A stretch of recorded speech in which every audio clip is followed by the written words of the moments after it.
महादेवी वर्मा जी का जन्म 26 मार्च 1907 को उत्तर प्रदेश के फारुखाबाद में हुआ था तथा उनकी मृत्यु 11 सितंबर 1987 को हुई थी। उनका परिवार बहुत संस्कारी और पढ़ा लिखा था। उनके पिता का नाम गोविंद प्रसाद वर्मा और मां का नाम हेमरानी देवी था। बचपन से ही महादेवी बहुत ही संवेदनशील और कल्पना करने वाली लड़की थी। उन्हें लोगों का दुख दर्द समझने, प्रकृति की खूबसूरती देखने और समाज की छिपी भावनाओं को महसूस करने की अलग ही क्षमता थी। महादेवी वर्मा की शुरुआत पढ़ाई इलाहाबाद के स्कूलों में हुई। इसके बाद उन्होंने इलाहाबाद विश्वविद्यालय से ग्रेजुएशन और पोस्ट ग्रेजुएशन किया। उस समय यह विश्वविद्यालय हिंदी साहित्य का सबसे बड़ा केंद्र माना जाता था, जहाँ छायावाद और आधुनिक साहित्य की नई सोच तेजी से बढ़ रही थी।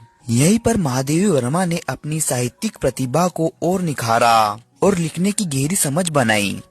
महादेवी वर्मा जी की साहित्यिक यात्रा।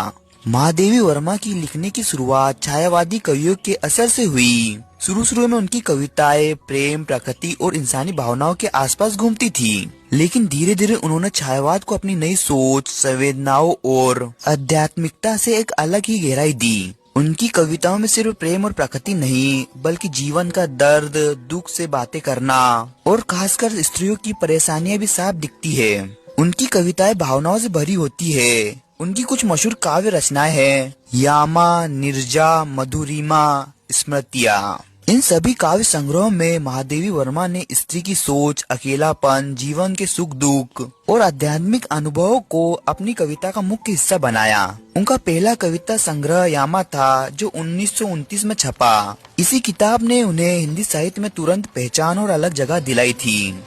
अब बात करते हैं महादेवी वर्मा के निबंध और आलोचना। महादेवी वर्मा सिर्फ कविता ही नहीं लिखती थी, वो शानदार निबंधकार और साहित्यिक आलोचक भी थी। उनके निबंधों में जिंदगी के अनुभव, समाज को देखने का नजरिया और इंसान के मन की गहराई तक जाने वाली बातें मिलती है। उन्होंने खास तौर पर स्त्रियों के जीवन, उनकी समस्याओं और समाज में अलग अलग पहलुओं पर बहुत साफ और गहरी बातें लिखी है। उनके प्रमुख निबंध संग्रह है आत्मा की खोज, साहित्य और जीवन और पत्रिका। महादेवी वर्मा ने आलोचना में भी बड़ा काम किया है।